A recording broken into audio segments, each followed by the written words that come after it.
میرے ساتھ آپ کی جو محبت ہے وہاں سے لے کر یہاں پہنچنے تک، جس کو میں نے کھلی آنکھوں سے دیکھا، یہ اصل میری محبت نہیں ہے، یہ عکس ہے حضور کی محبت کا۔ میرے استاد پڑھا کرتے تھے کہ محمد کی وساطت سے محبت تیری میری ہے، محمد کی وساطت سے محبت تیری میری ہے، محبت اصل ہے ان کی، نہ تیری ہے نہ میری ہے۔ تو یہ عکس ہے اس محبت کا، ورنہ میری آپ سے رشتہ داری نہیں ہے۔ یہ ذی وقار علماء کرام جو تشریف فرما ہوئے تھے، ان سے بھی میری پہلی ملاقات تھی، اور یہاں تو علماء کا ایک گلدستہ ہے، ایک سے بڑھ کر ایک نورانی چہرہ ہے، اور آپ لوگ جس طرح سے پیار دے رہے ہیں، آپ کی آنکھوں کی پتلیوں پہ محبت لکھی ہوئی ہے۔ یہ بڑے اونچے اونچے پہاڑ ہیں، لیکن آپ کی محبت ان پہاڑوں سے بھی بلند ہے۔ تو کیا میرے جیسے پست قامت شخص کے لیے اتنی اونچی محبت ہو سکتی ہے؟ کبھی نہیں۔ اصل دل بمحبوب حجازی بستائیں، زی جہت با یک دیگر پیوستائیں، چوں گلے صد برگ مارا بو یکیست، او کے جانے ای نظام و او یکیست، مست چشم ساکیے بتہاستیں، در جہاں مثل مو می ناستیں، ہزاروں قومیں وجود میں آئیں خشک و تر کے رشتے سے، ہم نے بنیاد دوستی رکھی یاد خیر البشر کے رشتے سے۔ ہمارے پیار کی سانجھ، ہماری الفت کا سبب ذات رسالت مآب صلی اللہ علیہ وآلہ وسلم ہے، اور یہ محبت لازوال ہوتی ہے، باقی محبتیں ٹوٹ جاتی ہیں، شکست و ریخت کا شکار ہو جاتی ہیں۔ لوگ کہتے ہیں کہ زمانے پہ ہم نے وفا ہی نہیں دیکھی، یہ گاڑیوں کے پیچھے لکھا ہوتا ہے صنم بے وفا۔ تو میں اپنے دوستوں سے پوچھتا ہوں اس کا کیا مطلب؟ تو وہ کہتے ہیں جناب آپ بتائیے۔ میں نے کہا کسی نے کسی سے پیار کیا ہوگا اور پھر اس نے دھوکہ دے دیا، تو آج یہ تحریری احتجاج کر رہا ہے، صنم بے وفا۔ میں نے کہا میاں تو نے پیار ہی اس سے کیا جس نے تیرا ہاتھ چھوڑ دیا، آ تجھے اس چوکھٹ پہ لے چلوں، جو ہاتھ پکڑتے ہیں تو حشر کے دن بھی نہیں چھوڑے۔ تو محبت وہاں کریں جو محبت کو نبھانا جانتا ہو، دل اسے دے جو کم از کم دل بر تو ہو۔ تم نے دل اسے دیا جو دل بر ہی نہیں تھا، بعد میں آپ نے بے وفائی کی چوٹ کھائی اور کہا زمانے پہ وفا دیکھی ہی نہیں یا پائی ہی نہیں جاتی۔ اگر دیکھنی ہے محبت اور وفا دیکھنی ہے تو دیکھو نا پستیوں میں رلنے والا بلال، اور اتنا اونچا اٹھایا کہ کہا بلال تو کون سا عمل کرتا ہے، تیرے قدموں کی آہٹ کو جنت میں زون۔ تو اس محبت نے کہاں سے کہاں تک پہنچا دیا۔ میں آپ سے پوچھوں، جس زمانے میں میرے حضور تشریف لائے تھے، اس زمانے کے خاقان کا نام کیا تھا؟ بہت بڑی طاقت تھی اس زمانے کی، تو آپ کہیں گے صاحب ہم نہیں جانتے۔ اچھا میں پوچھوں، اس دور کے کیسر کا نام کیا تھا؟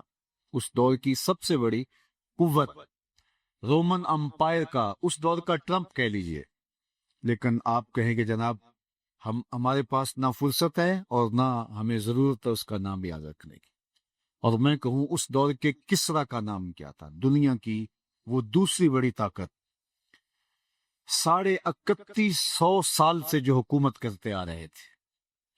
تو کسرا ایران کا نام شاید آپ اس دور کے کسرا کا نام نہیں بتا سکیں گے، اس دور کے کیسر کا نام، اس دور کے کسرا کا نام، اس دور کے خاقان کا نام، اس دور کے طبا کا نام آپ عالی مرتبت علماء، اور وہ بھی جن کا تاریخ پر گہرا مطالعہ ہے، وہ تو بتا سکیں گے، باقی آپ سب لوگ معذرت کر لیں گے کہ ہمیں کیا ضرورت ہے کہ ہم ان کا نام یاد رکھتے پھریں۔ لیکن میں اس مجلس میں موجود سب سے کم عمر بچے سے پوچھوں کہ میرے حضور کے مؤذن کا نام کیا تھا، تو وہ سر اٹھا کے بلال حبشی کا نام لے گا یا نہیں لے گا؟ یار اس دور کے خاقان کا نام تو کسی کو آتا نہیں، اس دور کے طبا کا نام تو کسی کو آتا نہیں، اس دور کے کیسر، اس دور کے کسرا کا نام تو زمانہ بھول گیا، لیکن کالے رنگ کے بلال کا نام آج بھی لوگوں کے لبوں پہ موجود ہے۔ دنیا کے جس کونے پہ بھی چلے جاؤ آپ کو ایک مسجد حضرت بلال کے نام کی ضرور ملے گی۔ تو اقبال